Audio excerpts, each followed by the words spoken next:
जी बहू। सुमित्रा जी का बेटा था अमित और बहू का नाम था अमृता। सुमित्रा जी की बहू की बातें सुनकर ऐसा लगता था कि जैसे वो बहुत इंटेलिजेंट है, क्योंकि उससे कभी भी कोई भी सवाल पूछो फट से जवाब दे देती थी। अरे भाई, उसके जवाब से तो गूगल भी पीछे रह जाता था। और इसलिए कम से कम सुमित्रा जी के घर में तो किसी को भी गूगल की जरूरत ही नहीं पड़ती थी। जब भी घर में कोई बात चलती, कोई कुछ भी कहता, तो अमृता फट से कह देती, ये तो मेरे साथ भी हुआ था, मुझे इसके बारे में सब मालूम है। एक दिन सुमित्रा जी अमित और अपनी बहू अमृता के साथ अमित की बुआ जी, फूफा जी यानी कि मुकेश और उर्मिला जी के यहाँ पर मिलने के लिए गए। अरे बहुत अच्छा किया अमित बेटा, इतने दिनों के बाद आए हो तुम। हाँ सुमित्रा भाभी, कभी तो आ जाया करिए अपने बच्चों को लेकर। आपकी बहू के आने से तो हमारे घर में भी रौनक आ गई है। वो क्या है ना, अमित ऑफिस के काम में बहुत बिजी रहता है, इसलिए उसे तो वक्त ही नहीं मिल पाता। अच्छा, लगता है नौकरी काफी मुश्किल है अमित की। अरे नहीं फूफा जी, ऐसी कोई बात नहीं है। आप तो जानते हैं ना प्राइवेट जॉब में कितना काम होता है। अरे कोई समझे ना समझे, मुझे तो पता है प्राइवेट नौकरी में इतना काम करना पड़ता है कि इंसान की आफत आ जाती है। लेकिन बेटा, तुमने तो कभी जॉब की ही नहीं, तुम्हें कैसे पता? अरे जॉब नहीं की तो क्या हुआ मम्मी जी, सब जानती हूँ मैं। सबसे पहले ऑफिस में जाओ, वहाँ पर अपनी एंट्री डालो, उसके बाद दिन भर सिस्टम पर बैठकर काम करो। चारों तरफ कैमरे लगे होते हैं, आप अपनी नजर इधर की उधर नहीं कर सकते। उसके बाद दिन भर बॉस की चिक चिक सुनो, वो अलग से। यही सब होता है, मुझे ना सब पता है। अरे बहू रानी तो काफी इंटेलिजेंट है, हर बात की खबर है इसको। थोड़ी देर बाद, अब देखिए सुमित्रा भाभी, इतने दिनों के बाद आई हैं आप, खाना खाकर ही जाना, ऐसे तो मैं आपको जाने नहीं दूंगी। वैसे बुआ जी, खाने में क्या बनाया है? वो क्या है ना बेटा, आज तुम्हारी बुआ जी की तबीयत थोड़ी ठीक नहीं थी, इसलिए हमने सोचा कि जब तुम लोग यहाँ आ जाओगे तो बाहर से खाना मंगवा लेंगे और साथ में बैठकर खाएंगे। लेकिन बस प्रॉब्लम इतनी सी है कि मुझे बाहर से खाना ऑर्डर करना नहीं आता। सोचा जब अमित आएगा तो उसी को बोल दूंगी। अरे मुझे आता है ना, मैं कर देती हूँ ऑर्डर। बताइए क्या क्या मंगाना है आपको? इटालियन, कॉन्टिनेंटल, इंडियन, पंजाबी, सब पता है मुझे। क्या बात है बहू, क्या घर में भी खाना रोज बाहर से ऑर्डर करती हो? अरे नहीं बुआ जी, ऐसी कोई बात नहीं है, बस मुझे ना सब पता है। कोई बात नहीं अमृता, मैं अपने फोन से ऑर्डर कर देता हूँ। अरे क्या बात है, आजकल ऑनलाइन डिलीवरी पर कोई ऑफर नहीं चल रहा है, वरना काफी पैसे बच जाते। कैसी बात करते हैं अमित, मैं कह रही हूँ ना मुझे सब पता है। मुझे एक बहुत अच्छा ऑनलाइन डिलीवरी वाला मालूम है, जहाँ पर 50% ऑफ मिल जाएगा। और आज तो वैसे भी फ्राइडे है ना, फ्राइडे को तो उस पर 50-70% ऑफर मिलता ही मिलता है। अरे क्या बात है, इसके बारे में तो मुझे पता ही नहीं था। अरे बेटा, जिस चीज के बारे में किसी को पता नहीं होता, हमारी बहू को पता होता है। एक काम कर, तू उसी को ऑर्डर करने दे। क्या बात है अमृता बेटा, तुम तो बहुत इंटेलिजेंट हो, सब कुछ जानती हो। कुछ दिनों के बाद सुमित्रा जी की कुछ सहेलियां उनसे मिलने के लिए आती हैं।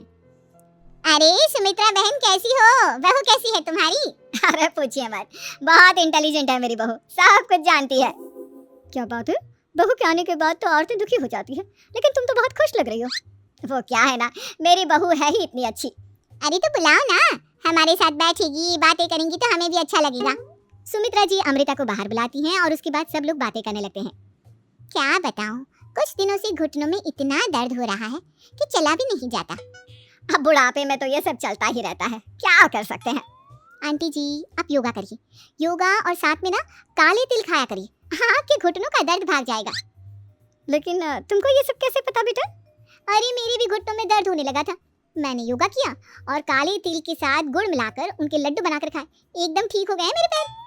अमृता ये तुम क्या कह रही हो, इतनी कम उम्र में तुम्हारे पैरों में दर्द कैसे हो सकता है? अरे मम्मी जी सच कह रही हूँ, एक बार अगर कोई ये नुस्खा अपना लेना बस मजा आ जाए। ठीक है बेटा, अगर तुम कहती हो तो मैं ये करके देखती हूँ। मुझे सब पता है आंटी जी, ये मेरे साथ हो चुका है, इसीलिए तो बता रही हूँ मैं आपको, ऐसे नहीं बताती किसी को। कुछ दिनों के बाद अमित अमृता को अपने दोस्तों के साथ घूमने के लिए ले जाता है। क्या यार, क्या जिंदगी हो गई है, सारा दिन ऑफिस का काम करते रहो, अपनी हेल्थ पर तो ध्यान ही नहीं दे सकते। अरे क्यों नहीं दे सकते अपनी हेल्थ पर ध्यान, सब दे सकते हैं, इंसान चाहे तो कुछ भी कर सकता है। क्या बात है भाभी, आप इतनी श्योरिटी के साथ कैसे कह सकती हैं? अरे आजकल ना एक से एक एप्लीकेशन है मार्केट में, और जानते उसमें कुछ एक्सरसाइज तो ऐसी बताते हैं जिन्हें आप अपने ऑफिस में बैठे बैठे, मेरा मतलब लैपटॉप पर काम करते करते भी कर सकते हैं। अमृता ऐसी एक्सरसाइज के बारे में तो मुझे भी नहीं पता था, तुम्हें कैसे मालूम? अरे मुझे सब पता है, हर चीज की खबर रखती हूँ मैं, जानते हैं ना आप। लेकिन ऐसी कौन सी एप्लीकेशन है और ऐसी कौन सी एक्सरसाइज है भाभी? एक मिनट, मैं आपको अपने मोबाइल में दिखाती हूँ। अरे वाकई में भाभी तो सही कह रही हैं, देखो यार इसमें कितनी अच्छी एक्सरसाइज दिखाई गई है, अपनी चेयर पर बैठे बैठे एक्सरसाइज भी कर लो, काम भी और हेल्थ भी। वाह भाभी वाह, मजा आ गया। लेकिन अमृता तुम्हें इस बारे में कैसे पता? अब मेरे साथ जो चीज हो चुकी है उसके बारे में तो मुझे पता होगा ही ना अमित। मतलब तुम कब ऑफिस में काम करने गई जो तुमने ऑफिस करते करते एक्सरसाइज की? मैं जो किचन में काम करती हूँ अमित, घर के काम, वो किसी ऑफिस के काम से काम है क्या? बस मैं भी वो सब करते करते इनमें से कुछ एक्सरसाइज ट्राई कर लेती हूँ, इसलिए मुझे सब पता है। सही है यार, तुम तो बहुत इंटेलिजेंट हो। कुछ दिनों के बाद ये क्या है? एक दोस्त ने मेरे साथ एक मजाक किया है लेकिन समझ में ही नहीं आ रहा। अरे बेटा, तो अमृता से पूछ लेना, उसके पास कोई ना कोई जवाब जरूर होगा। ठीक कहती है मम्मी जी, मैं सब जानती हूँ। लेकिन अमृता ये थोड़ा मुश्किल है, सोच लो। मेरे लिए कुछ भी मुश्किल नहीं, दुनिया की कोई भी पहेली हो मैं चुटकी में सॉल्व कर लेती हूँ। अच्छा ठीक है, देखो मेरे दोस्त ने मुझे एक खाली पेपर दिया है और कहा है कि इस पर उसने मेरे लिए कुछ मैसेज लिखा है। अब एक बात बताओ यार, खाली पेपर पर जिस पर कुछ भी नहीं लिखा हुआ उसे मैं कैसे पढ़कर बताऊं? अरे बस इतनी सी बात, इसे तो मैं चुटकियों में सॉल्व कर दूंगी अमित। लेकिन कैसे बहू? इस पेपर पर तो वाकई में कुछ नहीं लिखा हुआ, एकदम खाली पेपर है, कैसे क्या पढ़ोगी तुम? अमित एक छोटा सा काम करो, जल्दी से एक मोमबत्ती लेकर आओ। अरे बहू, पेपर में आग लगाने का इरादा है क्या? नहीं मम्मी जी, इस पेपर पर अमित के दोस्त का लिखा हुआ मैसेज पढ़ने का इरादा है। अमित कैंडल लेकर आता है। अब ना बस इस पेपर को धीरे धीरे कैंडल के ऊपर घुमाते रहो, देखना 2 ही मिनट में मैसेज आपकी आंखों के सामने होगा। अच्छा ठीक है, मैं ऐसा करके देखता हूँ। 2 मिनट के बाद। अरे वाकई में इस पर तो अक्षर बनने लगे, लेकिन ये हुआ कैसे? और अमृता तुम्हें कैसे पता? बहुत सिंपल है मम्मी जी, अमित के दोस्त ने नींबू के रस से मैसेज लिखकर उसे सिखा दिया। अब अगर मैसेज पढ़ना हो ना तो पेपर को आग के सामने ले जाओ और लेटर्स अपने आप उभर कर आ जाते हैं। वाह बहू, लेकिन तुम ये सब कैसे जानती हो? अरे मम्मी जी, जब मैं छोटी थी ना तो अपनी सहेलियों के साथ ऐसे ही गेम खेला करती थी। ये तो मेरे साथ कितनी बार हो चुका है, मुझे सब पता है। थैंक यू यार अमृता, तुम्हारी वजह से हमें कुछ भी सोचने की जरूरत ही नहीं पड़ती, तुम सब कुछ बता देती हो। कुछ दिनों के बाद सुमित्रा जी को अमृता के प्रेग्नेंट होने की खुशखबरी मिलती है और सुमित्रा जी अमृता को डॉक्टर के यहाँ लेकर जाती है। देखिए सुमित्रा जी, आपकी बहू की तबीयत बिल्कुल ठीक है, किसी भी तरह की चिंता करने की कोई जरूरत नहीं है, लेकिन हाँ उनको आयरन वाली डाइट खाने की बहुत जरूरत है। ठीक है डॉक्टर साहब, आप बता दीजिए मैं अपनी बहू को क्या क्या खिलाऊं ताकि उसकी तबीयत ठीक रहे और आने वाले बच्चे की भी।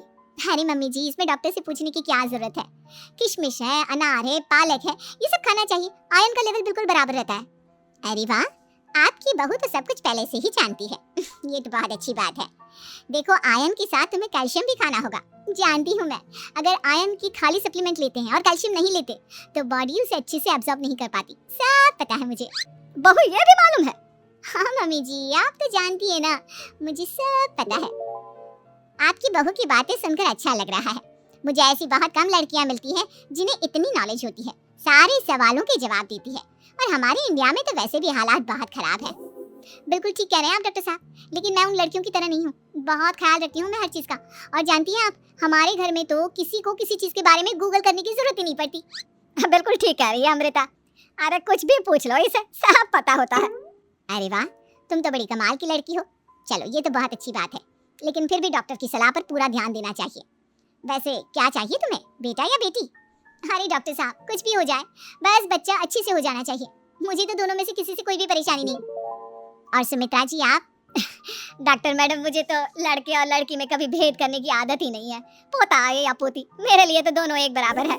सुनकर अच्छा लगा। वैसे आप जानती हैं, हमारे यहाँ पर तो लोगों को बड़ी बेचैनी रहती है ये जानने की कि पेट में लड़का है या लड़की, लेकिन विदेशों में ऐसा नहीं होता। हाँ, वहाँ पर तो सब कुछ पहले से ही बता देते हैं ना, ये भी कोई बात हुई भला? लेकिन तुम्हें कैसे पता कि वहाँ पर सब कुछ पहले ही बता देते हैं? अच्छा हाँ, तुम तो सब कुछ पहले से ही जानती हो ना, तुम्हारे साथ तो सब कुछ पहले से ही हो चुका होता है। नहीं मम्मी जी, ये तो मेरे साथ पहली बार हो रहा है, इसलिए मैं ये डायलॉग नहीं बोल सकती। अमृता की बात सुनकर सुमित्रा और डॉक्टर दोनों हंसने लगते हैं